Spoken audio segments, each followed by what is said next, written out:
This is my air brakes test. Um, I'm just going to do a preview over my air brakes. The first thing I would do is chalk the wheel. Second thing I'll do is check to see that the vehicle's in neutral. Connect my seatbelt. Tell them that my seatbelt is not damaged or frayed and secured. And then do a safe start. Turn the key in, push the clutch, and start the vehicle. And then as the vehicle's building up air pressure, I'm gonna tell him that my warning lights have gone off and my ABS light is off. Or you could say my ABS has gone through its diagnostics and cleared and it's now off. And then you want to let them know that you're going to start the brake test. You want to push both your brakes in, your tractor brake and your trailer brake. You want to push both of them in so they'll be released. And then you have two gauges here, which I'm going to zoom in. That's your primary and that's your secondary, or like tractor, trailer, but this primary, secondary. So I'm going to say the primary. I'm going to do the reading for this test off of my primary. And then the first test with this governor in, with the springs released, I'm going to say the first test is governor cut out. Down here by 150, I could say that the governor will cut out no higher than 140 PSI. So I'll wait till that goes up, and then the engine should usually like do a sneeze, as they say. It's just the air stopping, and then I'll know when it stops. So if I tell them it stopped at 125, it's a good test. I just have to be real accurate because they don't want you more off than 2 digits. If I say 98 and he says 101, I fail automatically. So I have to be real careful about the exact area of where it stopped, even though it's in increments of 25, which is kind of dumb. See, I mean, I might say that's 102 right there. Some people could say that's 101 or 103. So I don't know. But anyway, my second test will be governor cut in. That governor cuts in right here at 100, no less than 100. So you pump the brake slowly, you wait like 12 seconds, and then you pump the brake again. And when you get it around like 100, or right around there, when you let your foot off the brake, you should hear something kick in, and it should kick in and go up to, and then you read 105. It was a good test. The third test is the low air pressure warning. Between 75 and 55, you're going to have a signal on your dash, a light, and an audible warning that's going to tell you you have low air brakes. So you pump your brakes and it goes down here, and then you tell them at 75 the warning went off. It's a good test.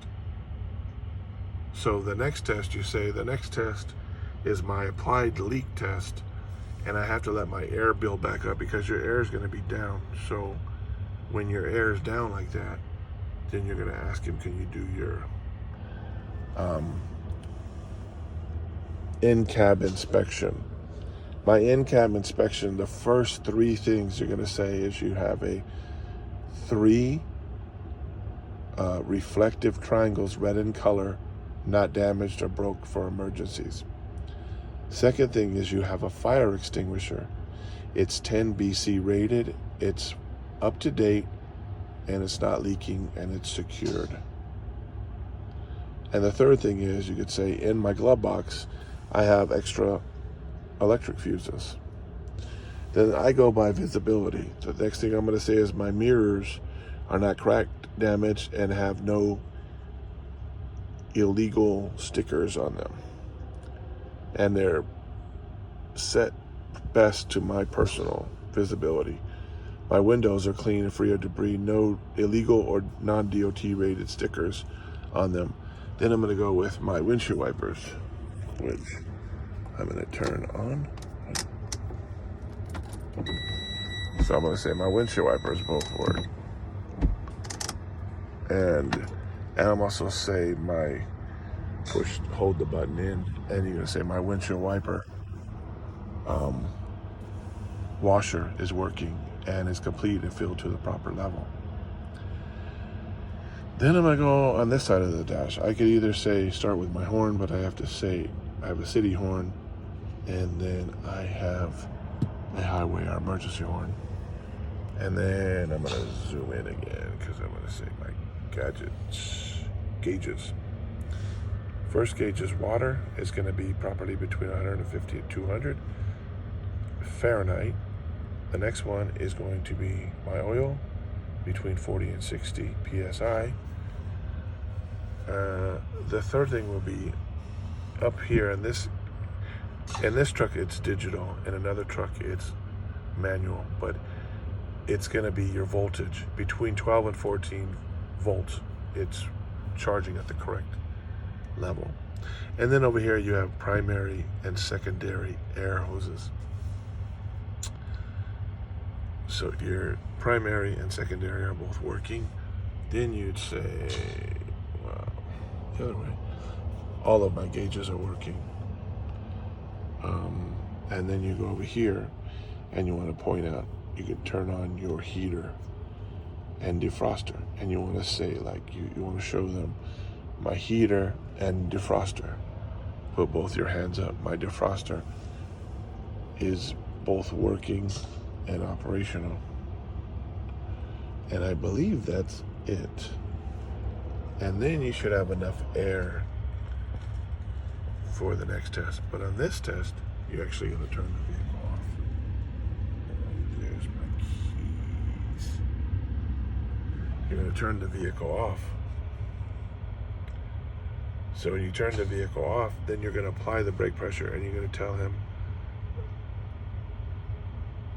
this vehicle cannot lose more than 4 psi in 1 minute. So I started my test at 103, and then after 1 minute you're going to say it's still at 103. I did not lose more than 4 psi. And the next test you're going to do an emergency spring brake. Both your tractor and trailer brakes should pop out when you get between 20 and 45 psi.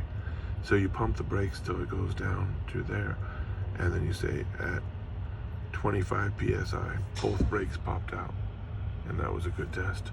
The next test you do, you tell them for your next test, you need to build back air and you need to start the vehicle. You're going to get out and remove the chock, take the chock out. Then you're going to do your sixth and seventh test, which is going to be a parking brake test. You're going to do a series of tugs individually. So